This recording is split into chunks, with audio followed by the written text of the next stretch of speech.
Sa silhouette s'impose dans le paysage depuis le Moyen-Âge. Le château de Coudray-Salbart sur la commune d'Échiré est un monument en tout point remarquable. Tout cela grâce à la ténacité d'une association de bénévoles qui s'est mobilisée pour sauvegarder et mettre en valeur ce patrimoine des Deux-Sèvres. Aujourd'hui, nous allons parcourir des lieux qui, comme celui-ci, ont tissé un lien extrêmement fort avec le territoire. Au programme, les trésors souvent méconnus de la cité médiévale de Parthenay, classée ville d'art et d'histoire. Nous irons ensuite à l'abbaye royale de Celles-sur-Belle, où une poignée d'habitants s'est mobilisée pour y installer un orgue monumental digne des plus grandes cathédrales. Enfin, nous irons à la rencontre d'un couple d'ingénieurs qui a tout laissé tomber pour réaliser un rêve d'enfance, produire de la farine, mais pas n'importe comment, avec un moulin à vent. Cap sur les Deux-Sèvres, une terre d'histoire.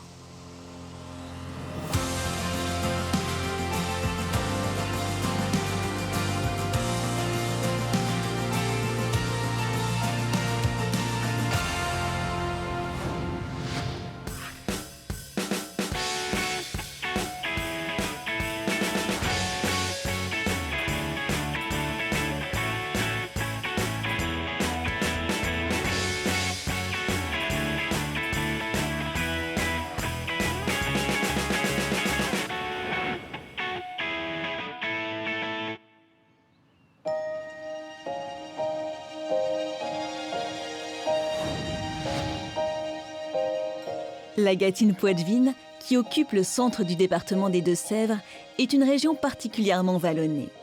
Cela explique la physionomie de Parthenay, capitale de ce pays à l'histoire mouvementée.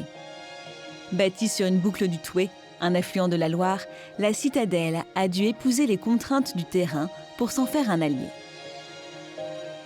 Découvrir Parthenay dans cette ambiance matinale, quel ravissement et quel spectacle même, on peut dire. Oui, c'est la Gâtine, ce territoire très vallonné, bocagé, avec cette petite brume matinale justement qui vient lui donner un peu un côté magique, fantastique. Et d'ailleurs, on est dans un lieu également magique pour l'histoire de Parthenay, puisque c'est là où se trouve le château où ont vécu la dynastie des Parthenay-l'Archevêque pendant plus de 450 ans. Qu'est-ce qui explique la construction, l'implantation d'un château important ici ?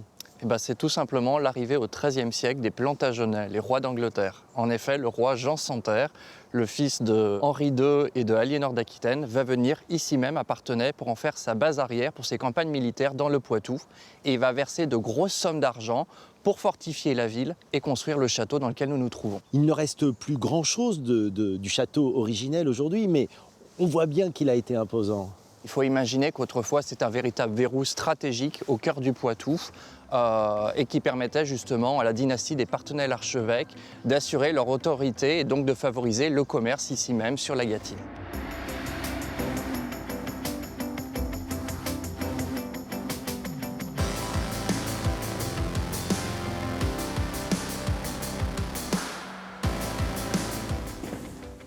Quel endroit magnifique, où nous trouvons-nous, Benoît ? Eric, nous sommes arrivés tout en haut de la porte Saint-Jacques, porte qui marquait l'entrée nord de la cité et qui était une des 4 portes qui en marquaient l'accès autour de l'enceinte urbaine. C'est l'emblème de la ville de Parthenay, c'est notre petite tour Eiffel. C'est vrai que c'est un lieu qui est très prisé parce que des portes fortifiées aujourd'hui, il n'en reste plus beaucoup en France. La plupart ont été détruites au 19e, 20e siècle parce qu'à ce moment-là, on a beaucoup de circulation, une activité économique foisonnante. Ces portes formaient en quelque sorte des goulots d'étranglement, elles étaient vétustes et donc on préférait libérer l'espace urbain pour aménager des grandes avenues. Ce n'est pas un hasard si cette porte est dédiée à Saint-Jacques. Parthenay est en effet située sur un chemin secondaire du célèbre pèlerinage menant à Compostelle. On y trouve d'ailleurs de nombreux bâtiments religieux, comme l'église Saint-Laurent.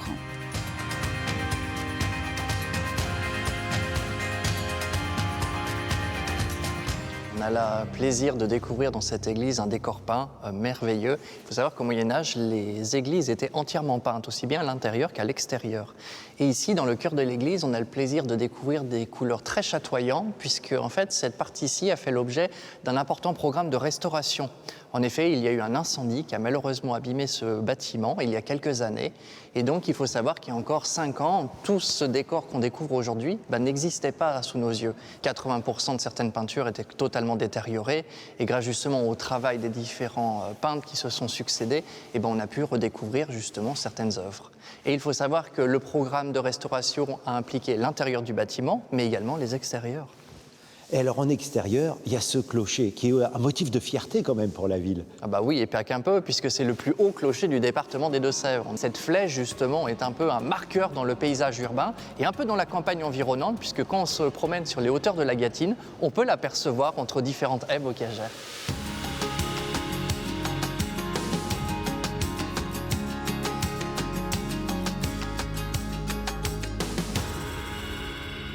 On ne peut pas prendre de la hauteur et admirer la vue sur Parthenay sans parler d'une star que finalement le grand public ne connaît pas trop, Aymeric Picot. Qui est-il ?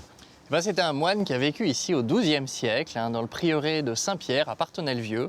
Et on raconte qu'il aurait rédigé un livre fabuleux, le Guide du pèlerin. C'est quoi ce Guide du pèlerin ? C'est l'ancêtre du Guide du routard. C'est en fait un fascicule dans lequel on retrouve tous les bons plans des endroits où il faut s'arrêter pour prier, pour manger, pour s'abreuver.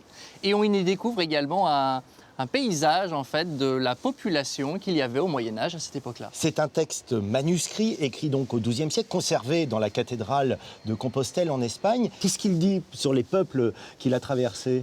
On voit qu'Aymeric Picot, il était d'origine poitevine, puisqu'il dresse un portrait merveilleux de la population de cette région, des bons vivants, habiles à l'arc, de grands athlètes qui sont généreux dans l'accueil. Et plus on va descendre dans le sud de la France, plus on va se trouver en face à des populations plus ou moins recommandables, dans le Bordelais, au Pays Basque notamment.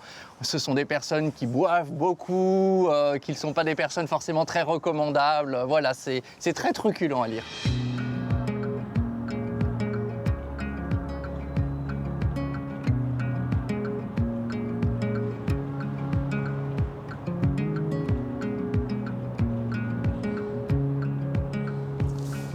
Nous sommes rue Vaux-Saint-Jacques, au cœur de la cité médiévale. Et que de belles maisons, c'est un voyage dans le temps, là. Eh oui, on est au cœur de cette vallée sèche dans laquelle se pressent de très nombreuses maisons à pans de bois qui font la particularité et l'originalité de la ville de Parthenay. Il y en a combien en total dans la ville ? Plus d'une centaine. Ce qui est considérable, hein, c'est rare d'en avoir autant. Ah oui, exactement. Il y a très peu de villes en France qui ont la chance et le privilège d'avoir conservé autant de joyaux hérités de ce passé moyenâgeux. Alors, organisation qu'on connaît bien, au rez-de-chaussée, les shops, à l'étage, l'habitat et au-dessus, le grenier. On voit cette porte en pierre bien travaillée, mais également ces éléments en bois. Oui, on est sur des habitations qui sont constituées de poteaux-poutres en chêne massif et donc les sculpteurs, les menuisiers sont venus travailler ces poteaux pour y mettre un petit décor comme un cordage qu'on peut apercevoir ici ou des pinacles qui rappellent l'architecture gothique. On surnomme parfois Parthenay la petite Carcassonne de l'Ouest. Ce n'est pas rien, mais est-ce que c'est justifié ? Totalement, puisque souvent le patrimoine d'une cité au Moyen-Âge se résume à une rue, un château, alors que dans la ville de Parthenay, on a tous les éléments. 3 lignes de fortification, 2 portes fortifiées, tout un tissu urbain, avec la rue de la Vaux-Saint-Jacques, mais tout un réseau de petites venelles, des maisons à pans de bois. Tout ça, c'est quelque chose d'assez remarquable et finalement d'assez unique en France, puisque souvent, le patrimoine qu'on découvre se limite à une rue en particulier, à un château, alors que nous, ici, on a tous ces éléments-là.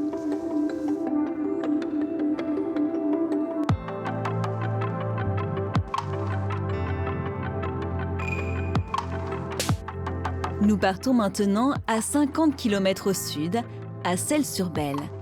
Située elle aussi sur l'un des chemins de Saint-Jacques-de-Compostelle, la petite commune est depuis 40 ans propriétaire d'un joyau, une abbaye royale pour le moins singulière. Je dois t'avouer ma surprise, Laurent, en découvrant ce monument qui évoque plus un château qu'une abbaye. Alors effectivement, cette somptueuse façade fait que, beaucoup de gens d'ailleurs le disent, il est beau votre château. En fait, c'est une abbaye. Cette façade, elle est identique en type de construction à la façade du château de Versailles, ce qui vaut le nom de l'abbaye de Celles-sur-Belle, dans le sud du département, du Petit Versailles. Explique-moi pourquoi, au XVIIe siècle, on va construire de cette façon cette abbaye. Alors, on est au XVIIe. La première abbaye a été totalement détruite, les guerres de religion, et on est dans un milieu très protestant.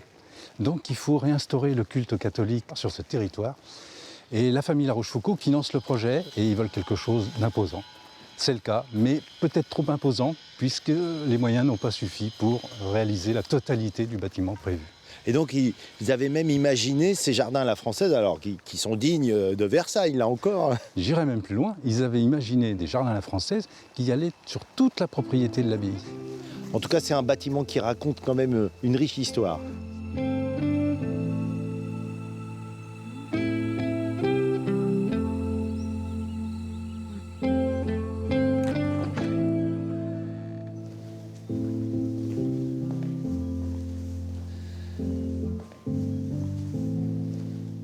Grand soin apporté dans les décors. Ces sculptures qui sont d'ailleurs assez surprenantes parce qu'on a l'impression qu'elles ont été peut-être même rajoutées. Ce sont des sculptures qui appartenaient à l'ancienne chapelle Notre-Dame, qui faisait partie de la première abbaye, celle qui fut détruite au moment des guerres de religion. Et notre architecte du XVIIe a voulu témoigner de cette ancienne abbaye en imposant dans ses murs du XVIIe ces restes de sculptures. À quoi servait cette si grande salle, Laurent ? Eh bien, on se trouve ici dans le réfectoire de l'abbaye de Celles-sur-Belle. On peut imaginer qu'il y avait donc beaucoup de frères dans cette abbaye. En finalité, il n'y avait qu'une trentaine de moines au maximum. Alors on est sur un décorum plutôt luxueux. On est sur une congrégation qui était les Augustins, congrégation contemplative, relativement riche, puisqu'il faut savoir qu'avec l'abbaye, les moines détenaient un nombre important de propriétés et de grands nombres d'hectares de bois. Quel incroyable destin que celui de cette abbaye dont la fondation remonte à l'an 1000. Le modeste prieuré dédié à la Vierge Marie, créé par le diocèse de Limoges, est érigé en abbaye au XIIe siècle. Les agrandissements se succèdent, on ajoute même un mur d'enceinte. Cette étape sur le chemin de Saint-Jacques devient alors une seigneurie ecclésiastique imposante. Illustration de cette puissance, on fait même bâtir une majestueuse église romane. Explique-moi, Laurent, pourquoi cette abbaye a le qualificatif de royale. Bien, tout simplement, cette abbaye a été fréquentée par Louis XI. Et il a pris cette abbaye sous sa coupe. Il a financé énormément, il a fait énormément de donations. Et il l'a appelée l'abbaye royale de Celles-sur-Belle. Qu'est-ce qui fait pour toi le charme, l'intérêt de ce monument ? Il y a d'abord toute l'histoire du monument, la vie des hommes. On parle des moines, mais il faut parler aussi des architectes, des bâtisseurs, etc. Et puis, ce lieu m'inspire peut-être une certaine spiritualité. Cette spiritualité, elle explique qu'après les heures sombres, à chaque fois, il y a une renaissance. Tout à fait. L'abbaye, c'est construction, déconstruction, construction, déconstruction. Et aujourd'hui, eh bien, on continue à construire. Un orgue magnifique a été mis en place il y a quelques années dans l'abbatiale de Celles-sur-Belle.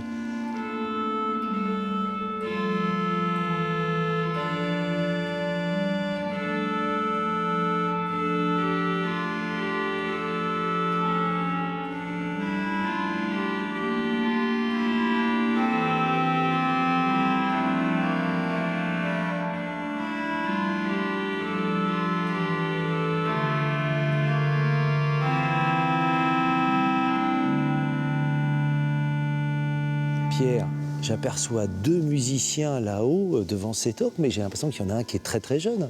Oui, il y a un très jeune garçon qui a 12 ans et qui fait partie de l'école de musique de Mel, qui a décentralisé à Celles-sur-Belle une classe d'orgue. Ce qui est exceptionnel, c'est de voir un si jeune musicien, mais sur un tel instrument monumental. C'est quoi? C'est presque comme une cathédrale ici. Oui, c'est un gros instrument. Dans une grande église, mais c'est un gros instrument. Hein. Il a 3226 tuyaux, 4 claviers, un pédalier. Alors pour un petit bonhomme comme ça, c'est de la gymnastique aussi en même temps. Hein. Voilà. Alors explique-moi, ça fait combien de temps que tu joues de l'orgue? Et puis comment, tout d'un coup, tu t'es dit « mais moi j'ai envie de jouer cet instrument ». Je commence ma deuxième année d'orgue là et j'ai fait une séance de découverte avant ma première année, donc c'était... Ah, donc c'est en essayant que tu t'es dit « ouais, ça me plaît, quoi ». Voilà. Et alors, qu'est-ce qui te plaît, justement? Pourquoi, tout d'un coup, tu t'es dit ouais, « j'ai envie quand même de travailler cet instrument qui ressemble à aucun autre, faut le dire ». C'est... Surtout que c'est majestueux, cet endroit il est magnifique et il y a une grande variété de sons qu'on peut se produire avec l'instrument et c'est magique, quoi. Ça rend heureux, hein, voilà. Visiblement, à te regarder. Ça rend heureux.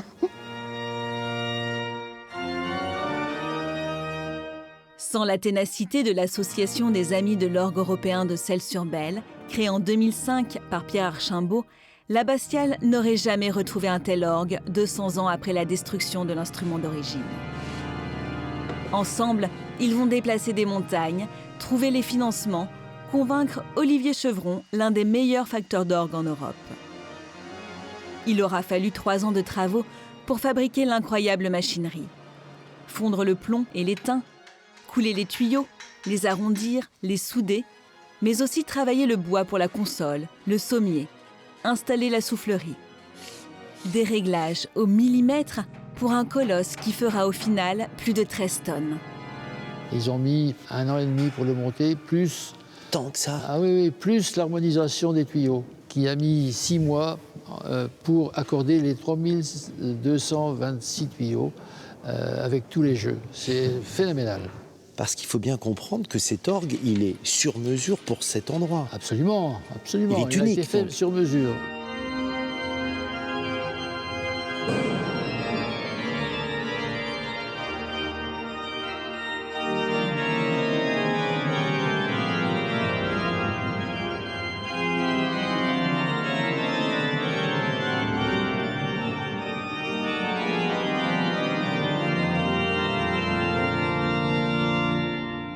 Arnaud, on voit bien de loin qu'il y a des tuyaux de tailles différentes. D'ailleurs, quel est le plus grand et quel est le plus petit? Le plus grand fait 5,10 m et le plus petit fait 2 cm. Alors pourquoi une telle différence? J'imagine que c'est pour pas produire le même son. Évidemment. En fait, plus c'est petit, plus le son est aigu. Alors pourquoi as-tu autant de boutons devant toi et à quoi servent-ils? En fait, chaque bouton correspond à ce qu'on appelle un registre ou un jeu, et c'est une couleur différente en fait.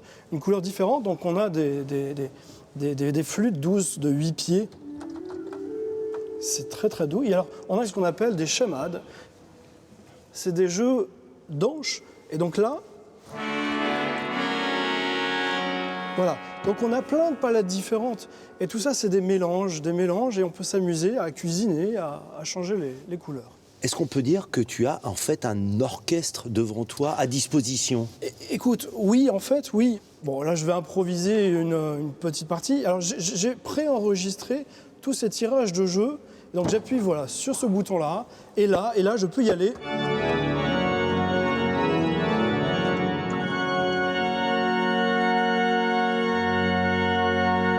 Ah, super! Voilà. Et alors, ce qui est fou, c'est s'imaginer que derrière, là, dans les coulisses, dans les entrailles, il se passe plein de choses quand tu joues, quand tu tires, justement. Oui, c'est de la mécanique, c'est très pointu. Et en fait, le facteur d'orgue a fait un travail remarquable parce qu'il y a de la mécanique bien réglée qui permet de tirer les jeux, que tout soit synchronisé et que tout marche comme il faut. Voilà, c'est magnifique. Alors j'aimerais te laisser jouer, Arnaud, et que tu nous fasses plaisir. Je vais me pousser parce que tu as besoin de tout l'espace et on t'écoute. Merci beaucoup.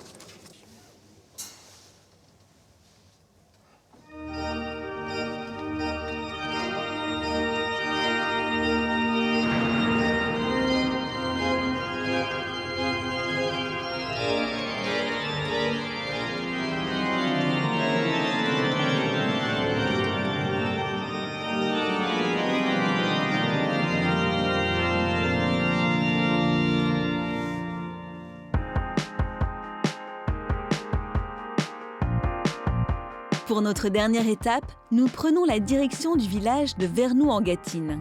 Encore une histoire de vent, mais il ne s'agit pas cette fois de faire sonner un orgue.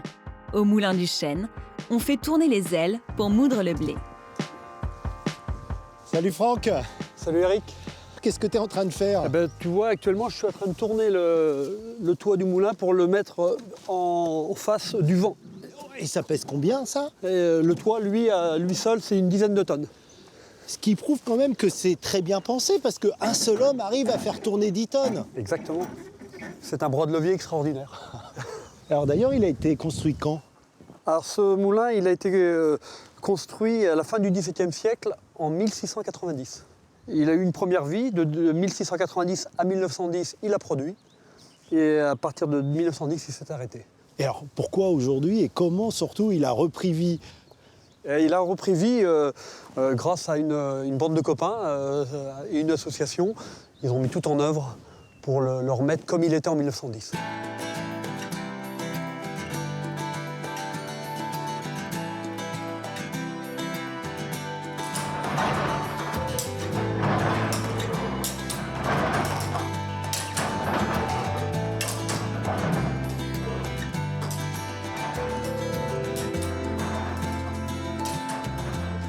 C'est magique.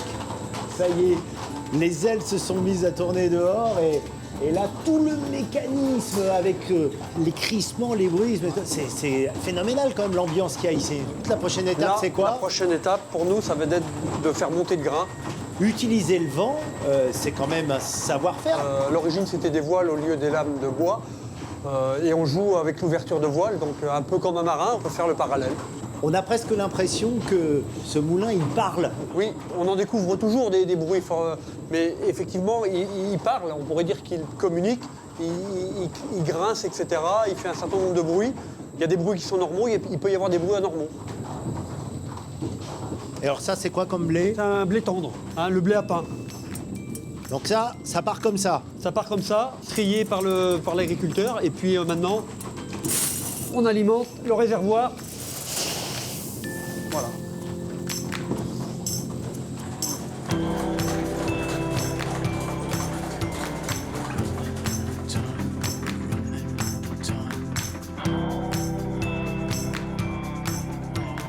Eric, est-ce que tu peux mettre un petit peu de blé dans notre trémie alors, on fait comment ? En tirant sur la manette. Ah voilà, oui. Et tu renvoies la glissière. Impeccable.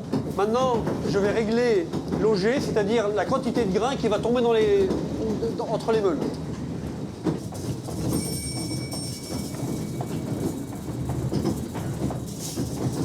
Parfait. Moi, je suis très impressionné par la mécanique. C'est du bois, des cordes, et c'est très ingénieux en même temps. Exactement. Peu de moyens technologiques mis en œuvre, mais une ingéniosité extraordinaire. Donc là, sous ce morceau de bois, il y a ce qu'on appelle les meules. On peut la voir, hein, la meule. Tout à fait. Il suffit d'ouvrir le coffre et ça tourne environ 80-85 tours par minute. On pourrait croire que Franck est meunier de père en fils. Mais il n'en est rien. Ingénieur en production, il a tout quitté pour réaliser un rêve d'enfant. Paris réussi. Il est aujourd'hui l'un des 6 meuniers professionnels à produire de la farine avec un moulin à vent. La première fois où tu viens, où tu lances les ailes et ça commence à fonctionner, tu ressens quoi ce jour-là? C'est une image que j'ai et je pense que j'aurai très longtemps. Le jour où je me suis retrouvé un matin, tout seul, au pied du moulin, à dire aujourd'hui c'est toi qui le fais tourner et t'as pas de filet. Donc tu dois faire les choses comme il faut, enfin il n'y aura personne pour te seconder. Et une certaine crainte, mais une certaine fierté. Régulièrement, je me dis, il y a 200 ans, des meuniers faisaient les mêmes gestes que moi. Et on le fait revivre, on le maintient. Et ça, pour moi, c'est quelque chose qui me fait vibrer.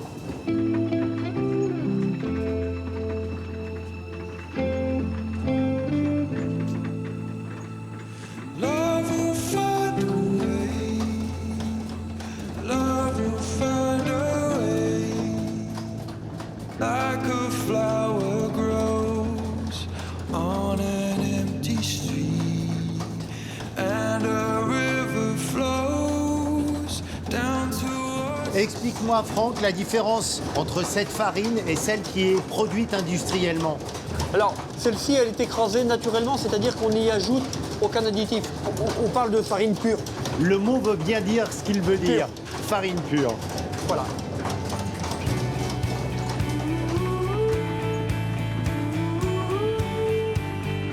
Franck a embarqué toute sa famille dans cette aventure.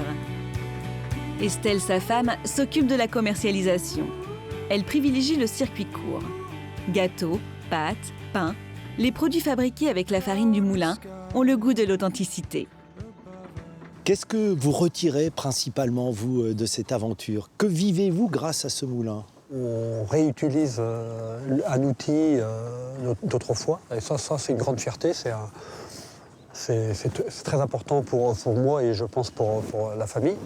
Et puis voilà, de pouvoir en plus essayer d'en vivre, c'est-à-dire faire répéter l'histoire. Enfin, tout ça mis bout à bout fait que quand on se lève le matin, on est content d'aller travailler. On apporte de l'autonomie au territoire grâce à une activité locale, quoi. Donc, Le moulin comme outil de développement du territoire, moi j'aime bien. Oui, c'est bien ça. Oui. Bravo à vous, bravo pour votre courage, votre ténacité. Merci. Et visiblement, vivre avec la nature et faire tourner des ailes, ça rend heureux. Merci. Merci.